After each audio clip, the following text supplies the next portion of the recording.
likambu ya makiona oyo na ebite to kosuka ndenge ndenge po ba fonctionnaire ya vient Nzambe ba lekisi après makambu oyo uti kopela moto awa na église ya pasteur Christian Kabamba azongi lisusu aye lisusu na prophétie finalement to ebite prophétie ni nezali ya solo to ya lokuta ya ngana koloba na mingi te bino mo boko na prophétie oyo ya solo to ya lokuta alobi nini mwana mwasi oyo azali na kindoki aluki basi moko akotisi bango sida ya kindoki atinda bango epa ya mobali na ye pona bapesa mobali na ye sida ya kindoki. Est-ce que sida ya kindoki ezalaka to ezalaka te oyo ezali makiona to makiona te sili wana te na kwen kote bavanda kabaso batekaka badendo batomsoni ya koyitana bakwanga nzoka badendo batomsoni wana abongolaka ngo misuni ya batu yo sombaka dendo na kwen oliaka nini misuni ya batu to ya normal pasi yo oyo ezali kobebisa commerce mama tekaka badendo na kwente oyo makiona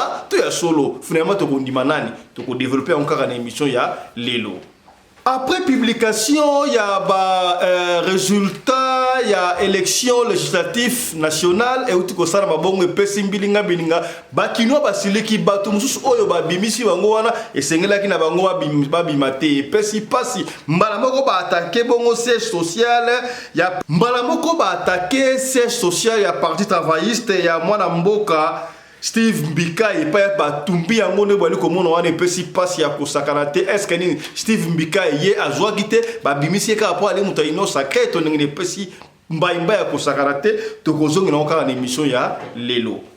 Totika la kaka na makambu ya maponono oyo ya élection législative epai wapi toyebi ke mwana mboka alanga nzembo wera nsone wera makanda ngiama ya postulaki kasi bakati ye na dernière minute wera son alili na munoko mbuka lobi mutu asali boye nzamba kofuta ye wera son alili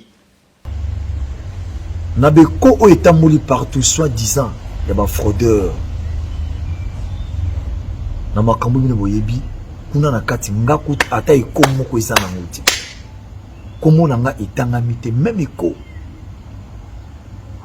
mais lelo na 1h du matin nga moko natali esali nga pasi weba ke bato ba voter ngai baza dessus ba rouler na kati ba rouler bo toucher bango na kata mitema pour nga bit na nga ezaki moko so na côté parlement il faut na défendre des cultures surtout musalonga na sala ka musique le artiste bazo kufa pauvre ba loi oyo fali ba voter pour na artiste pour la protection d'artiste mutu moko sala ngote totali côté social jeunesse makamisa ebele surtout na territoire na Bolongo pauvreté ça makasi faut totali toko défendre ngo mais yo pena ondini au sacrifier comme on a pour na mutu mososo akota il y a pas de problème mon frère mais ba yango oza visiter nzamba ko visiter soki ezali eloko oyo mwasi akoyaka facilement soki opesi ye litoi ya bato na nzambe ba prophète o ba pasteur o ba évangéliste kotikaka mwasi na yo te afandaka na ba évangéliste ba pasteur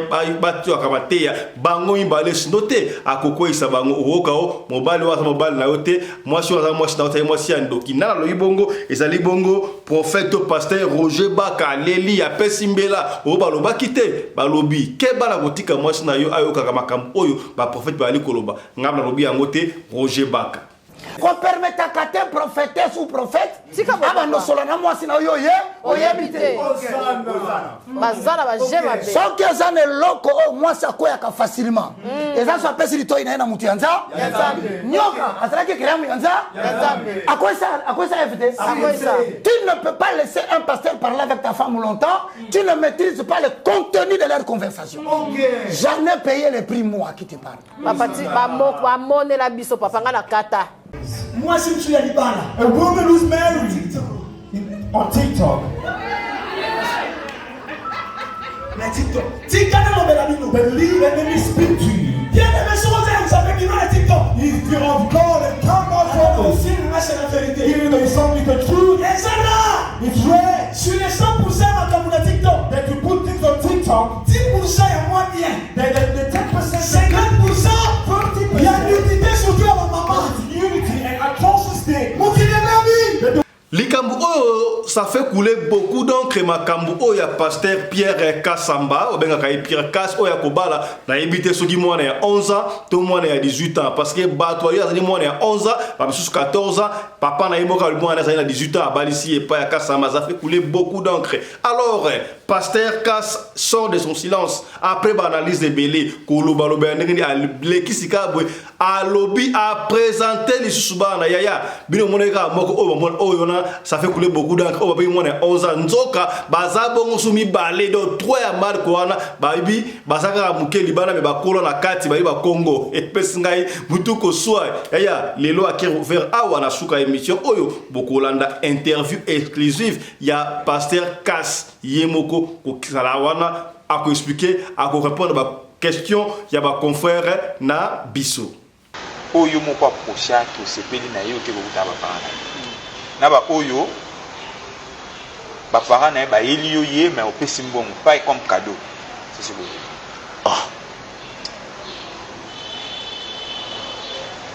Et je ne sais pas si vous m'avez compris. C'est un peu difficile à comprendre. C'est difficile. Ba oyo yo moko pusani pembeni olingi comme votre ndenge mobile nyonso. Na ba oyo ba parents na bango ba ye ba lobité to sepeli frère Pierre mwana na biso akoma mwasi na yo. Yo. Ye tata na ye c'est tout près na local. Ye moko ayebisa kingai naza na mwana na ngai moko azo jure kaka azala mwasi na yo. Banda son jeune âge. Je suis d'accord. Et d'après ce qui dote. Très bien. Moi, on était mon papa, il y a ça, le lot comme la banane combien? Si on a 30 enfants. 30 enfants. Oh, il y a été à Awa. Il y a un moment où c'est que les gars vont nous. Déjà dans Zemi. Dans quelques temps, on aura un autre enfant. Parce que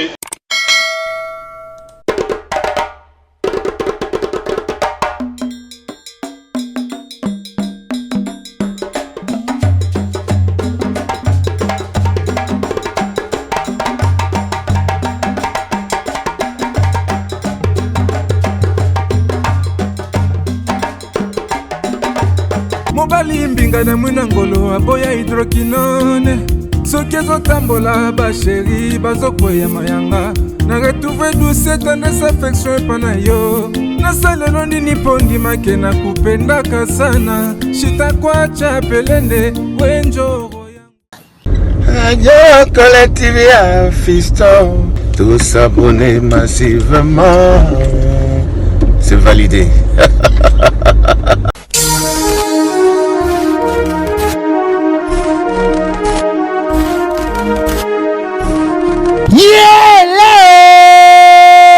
Kinshasa yokela ngai eloko oyodi bino batu bozalaka na posa ya kopase babon moma na babon séjour na bino bopesa confiance na Genesis Hotel po batieli bino bachambre ya qualité oyo eza na baclimatisation ya kitoko bambetu ya somo na banorme international eza mpe na baoreiller de rêve ebongo badouche na bango soki okoti ndeti kaka oza na mikili ya poto soki oza na kati ya Genesis Hotel wifi kutu bosana na yo po kokota internet ndeti kaka oza na Paris po kaka ba séjour na bino etikala inoubliable grâce ya Genesis Hotel okanisi esili tintin awa na Genesis Hotel atieli bino salle de fête salon Congo pour na ba mariage ba conférence ba réunion pe ba anniversaire de rêve na bino batu nyonso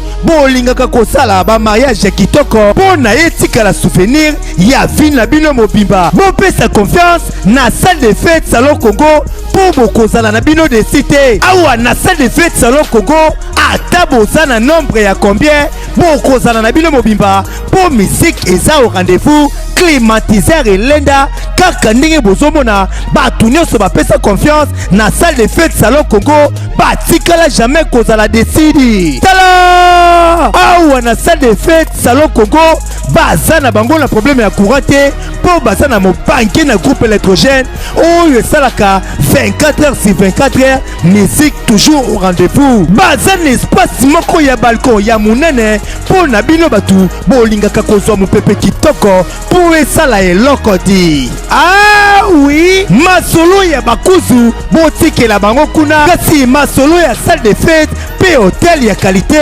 botikela Genesis Hotel po awa soki okoti lokola kaka oza na paradis kidimie otuninga ya adresse ezwami wapi zwa papier na stylo po koma Genesis Hotel ezwami na commune Kasavubu avenue Kandakanda numéro 8 oza na yo mobimba to pebenga bango na ba numéro oyo eza affiché na ba poste de télévision na bino okozala jamais déçu ah Genesis Hotel bandaka lozalaki wapi tala ndenge ba congolais basali ba mariage na bango na ba salle de fête ya Mwanza pe ba séjour na bango na ba hotel oyo ezangela tina o tolobaki te tolobi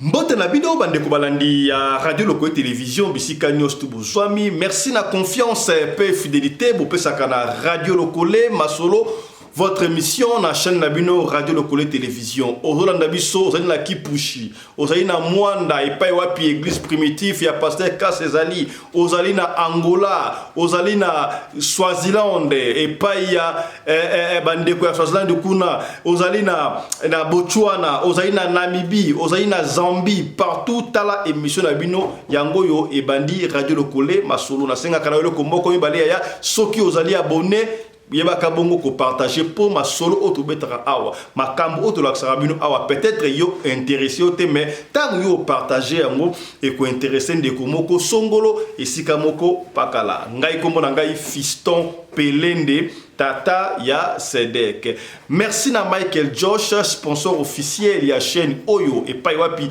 ye achaka ba moyen pour na bota la kabiso ndenge bota la biso boy en retour de bisio kota bongo na site ya Michael Josh tala ba article Oyo zali kuna tobaki yango déjà boyebi yango Michael Josh a commis ko sala ba tenir ya ba sécurité soki ozali na compagnie ya sécurité partout au monde to liko sala tenir ba sécurité komi tungusama te kota na site ya Michael Josh sala commande na yo livraison okozo yango jusqu'à domicile. S'occuper au lingi, aux arabes montre ya kitoko ba water résistance bodo nyoso tout na côté na Michael Josh Okomona Yango. Un grand coucou, un clin d'œil spécial na moko ya ba partenaire na biso Genesis Hôtel Kitoko na avenue Kandakanda numéro 13 na quartier Loja na commune ya Kasavubu pa pisoko likola la top célébration n'importe quel événement salle mouné des aliwana izo zela bino bande ko anti-poison racheter le temps quand les jours sont mauvais yaya kota sala commande to benga biso to tia en contact bande ko anti-poison pour na ozwa anti-poison na yo déjà et kendaka ndengwana kasi yamboto solo la bo remarquer la sommaire lelo yaya masolo to ko beta li solo proprement dit to ko solo la makambulelo to zuma parce il y a tellement des histoires, il y a tellement à parler na mois en janvier alors to banda ko mélanger tant je te mettre le solo oui c'est vrai tant je te mélanger ma solo 2 3 4 pour la tout si c'est un rappel parce que ma solo et côté belé mais il y a aussi des sujets où il faut tout traiter et longo na bino passer sur la toile makamboza et belé le makambo pasteur et casse makambo ya ba wera sur élection makamboza li et belé autre ko banda ko décortiquer moko le kola le loboye vous nous permettez to kosola bino makambo oyo ya eleki na communauté na biso en général to ko telema mingi na makambo oyo makiona to benga bana ba fonctionnaire avien Nzambe bande comme ça benga ba passe-temps bande comme ça benga bango loki ba bandi avien Nzambe finalement on comprend pas makambo oyo ba prophétie yaya c'est comme si ba to ba yokaka siko to komi na mbara de choix nani azolo makambo ya solo Nzambe nana aliko kosa nana aliko pesa prophétie ya solo nana aliko kosa yaya biso atato lakisio awa to kolakisa peut-être makambo leka aba prophétie pour la plaisir te to kolakisa yo pour na epene yo moko tala makambo o tata o atali koloba ya solo to aliko ba ya lukuta makambo oyo pasteur oyo ali kosala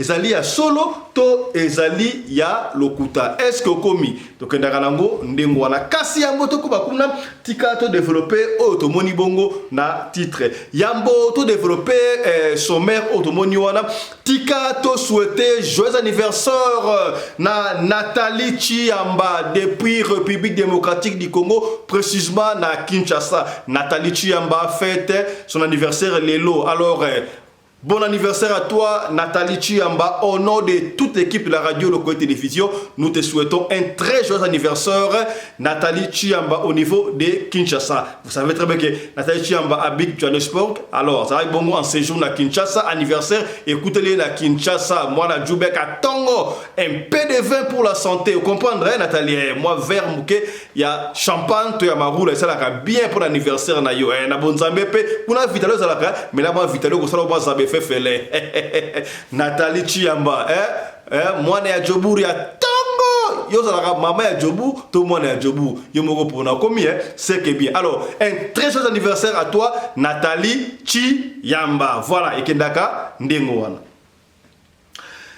Yaya tikato banda na makambo ya maponono oyo ute koleka déjà le 20 décembre, tu as vu que le 20 décembre c'est là qui bongo élection 4 mokoka présidentielle, législatif, il y a un député national, provincial, il y a un commissaire quelque chose comme ça 4 fois. Oh, les gars qui ont là, il n'y a pas de souci, tous les étapes, on va publier qui nani a gagné l'élection présidentielle, c'est-à-dire moi Mboka, Félix Antoine Tshisekedi de Chilombo. Voilà. Si kabwe tozela qui babimisa élection législative to député national. Ils ont qui m'attend 10 jours après finalement et kobima tango ebimi ba kinoa ba sepelité ba fâché est-ce que ba conseiller ba kinoa makambu to ba conseiller makambu to ba lobinini ba député o ba vota ki ba mwana ba bimité pesi pasi cible na bango liboso et pesi pasi ba kei bongo kotumba siège ya parti travailliste ya mwana mboka Yves Mbikai ba tumbi par siège wana ndenge bwali komona wana epesi mutu koso ya kosakana te tala ndenge batumbi siège oyo boye makambu to ali komona la violence on ne sait pas si on peut résoudre makambu na ba violence boye na ebité epesi mutu koso to la kisio yango pona sengote to la kisio po oyeba makambu oyo elekaki na élection législative na publication oyo nani ngambo eko sele yaya rappelez-vous président Aseni Akala ya liboso abe malumalu akufa d'une manière mystérieuse. Akauka muke akomaki paralysé partie nenga akufela toyebi paix à son âme. Toye kozwa Corneille Mulunda, il y a deuxième élection. Corneille Mulunda na moyen sokinini et il se retrouve emprisonné na Grand Katanga dans la prison kuna.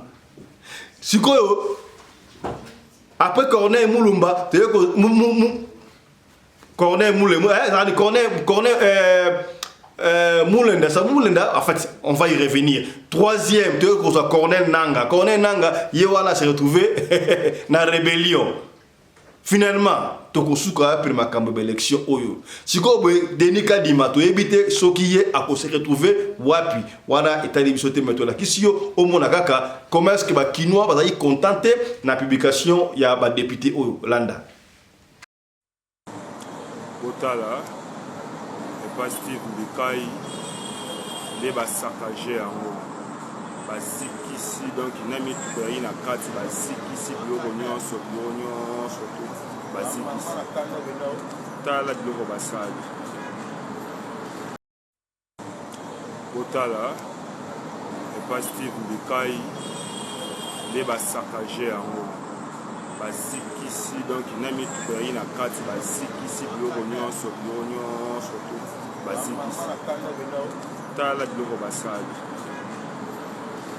Totika la kaka na makambu ya publication ya élection to yebi ke mwana mboka artiste Alanga Nzembo basala ki ebele o ba postula ki kasi na ba oyo batu bane ko zela ba bima batu lokola ba mama Kalunga ba bimite et puis Ngiamba Makanda we ranson o ya postula ki na bulungu kuna yepe a bimite pesi pasi yemoko alobi il était sûr na ba électeur na ye ndenge ba prometteur qui est passé qui ba ndeko qui très bien kaka na butu na 0R ba longoli kombo ya Weranson pour ba remplacer nani on ne sait pas Weranson ala la guitare na butu wana aleki na télévision aleli na munoko ya mbuka alobi non oye salami wana et comme en politique de balongoli kombo ya Weranson pour batia kombo ya mutu musumutu yango nani Weranson na sepeli na humilité na ye na simplicité à l'équi à calmer bato pour ça la calme mais mutasali boy nzambe ya kofuta ye est-ce que ezali malédiction té hein? Est-ce que Weranson a maudit bato ya sanité Weranson a maudit ba kondi ya sanité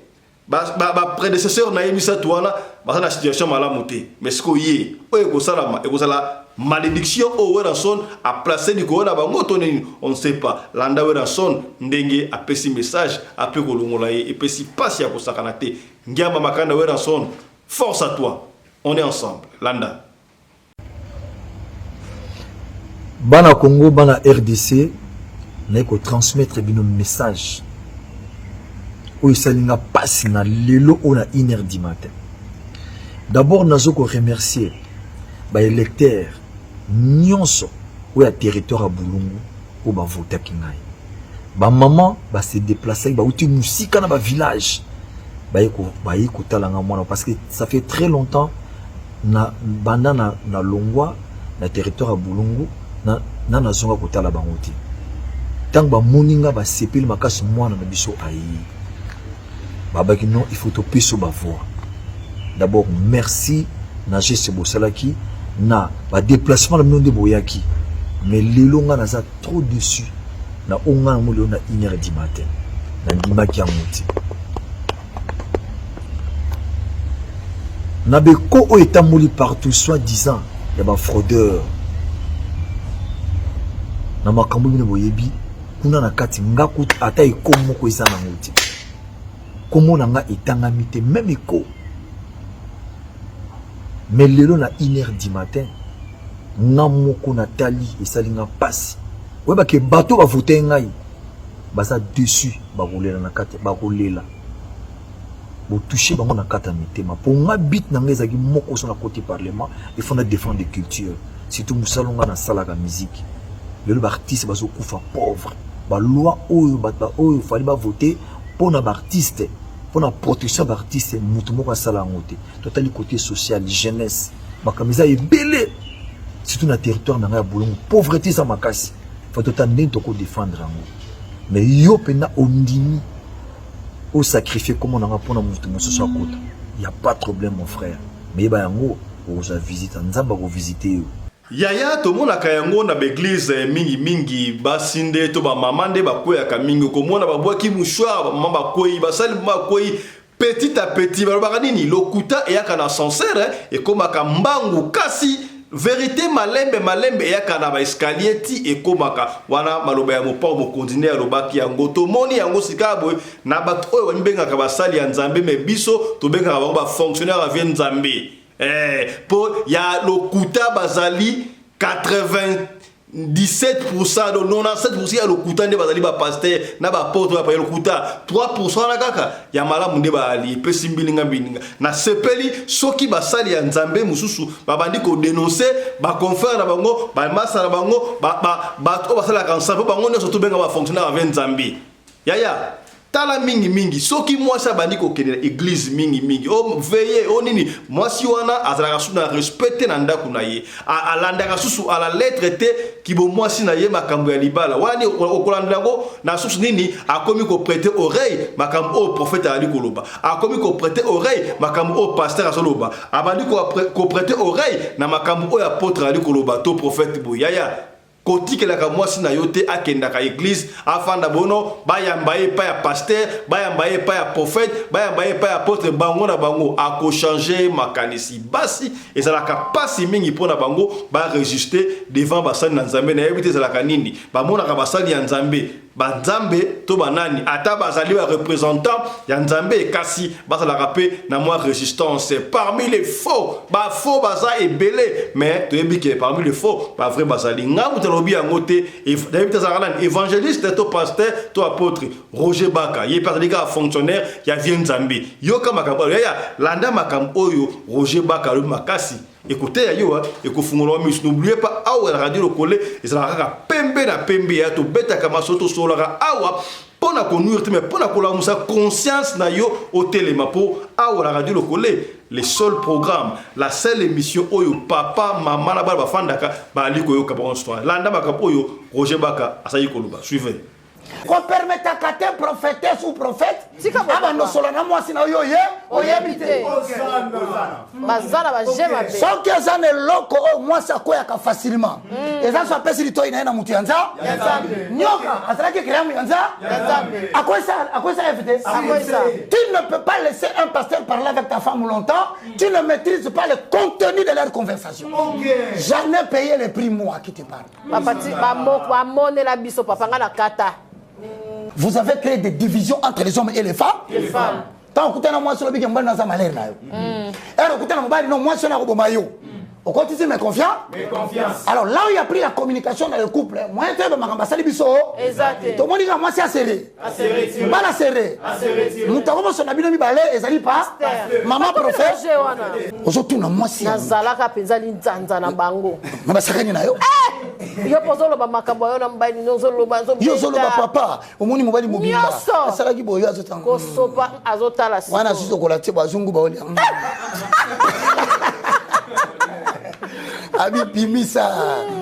Yo. Okozo loko. Tango si c'est moni. Merci pour la prophétie. Zamba bono papa. Omoni ndongo fandi. Ndongo fandi boye. Lobi ya kusala boye. Yo kozo kango bien. Bandi opération. Ciseaux. Mobali ya bato. Azalaka ndumba. 29 copines. Na actif na ye. CV na ye ba on a quartier. Ba benga ke Lucu. C'est utile sur tout ce qui bouge. Ce qui a la mouine tombe dans la poste ali am pakasa. So amoni pakasa bo. Sans pitié. Et l'autre elle bosse sur mon ngo ya zoti. Na tombe amoni pakasa te. Attendez, Chimbrick. Avant de dire 16h à mon aile, on y a, exact. Attends la boye. Chimbrick à le canard. Habité, nous allons les. Mais Anthony, il y a quelqu'un.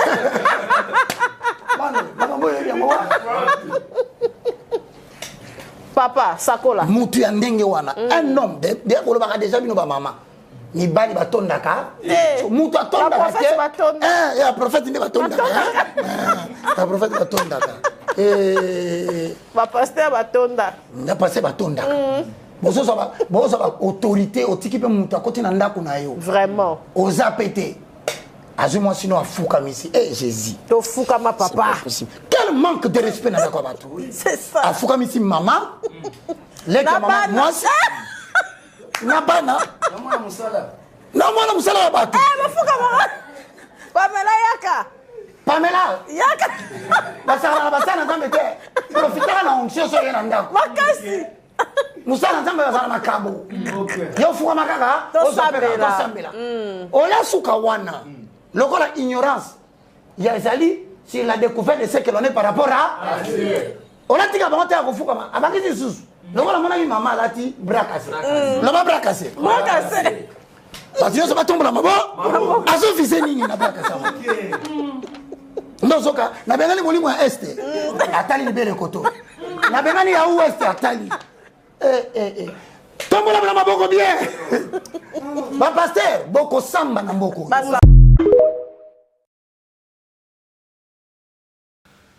Yaya na mikole ute koleka internet mobimba eningana kina makambo elega kina Kinshasa oyo jeune fimboko aeko sambela atika ki mama na ye malade aina photo na église ya pasteur Christian Kabamba oyo pasteur Christian atalisa ke mama na enda zalindoki mama na enda alia bana na imbale to yebi histoire ande leka ya esili wana te ko ba suite nango mwasi wana zonga ki lisusu ko na flore azonga ki lisusu palo bano ezala ki makiona makambo oyo pasteur Kabamba Christian abane ko roba esa makambo oyo ye ayebisaki moko ya ba pasteur na ye aboya ki yango to zonga ki lisusu palo sa ki faux prophétie makiona fonctionnaire ya vient Nzambe bazali ko kosaka bato on ne sait pas yaya et si li wana te kaka na église ngo wana église ya pasteur Christian Kabamba to ebike to zana interview mo bo interview nan to la xibino yango te soki bo to la xibino yango to ko la xibino yango e pai wapi est-ce que bo yebina yo koma pas za kanani kasongo Kasongo bayokanaka te na Christian Kabamba bango nyonso tu bauta côté est Christian Kabamba Joseph ye awuta na Grand Katanga côté ya Lubumbashi sikoyo Kasongo ye awuta côté est mazalaka pe na église na Lubumbashi na Likasi kutu Christian Kabamba akima Lubumbashi akenda bongo na Likasi po batu ya Lubumbashi bakangaye na babe ebele. Il paraît que la incantation na cimetière à sapin bakanga na ba cimetière ba monae jour de kwa kolinga toujours réservé à couper sa promotion to côté la yo émission oyo ka commerce bazo ko dénoncer Christian Kabamba kasi lelo zali makamwante batu wana bayoka kate olia fana ya makiona mususu zo continuer to benga yango nini makiona to za ya solo omoni siko parce que makiona ezali ba prophétie ya lokuta et si ni wazi ya prophétie musebimi awa kaka l'église ya to kotela yango pona plaisir to kotela oyoka yo moko o juger o papa fiston yo se bloka mutu wana nini azokosaka batu te to che yango pona kolakisa yo omona esika nini oyo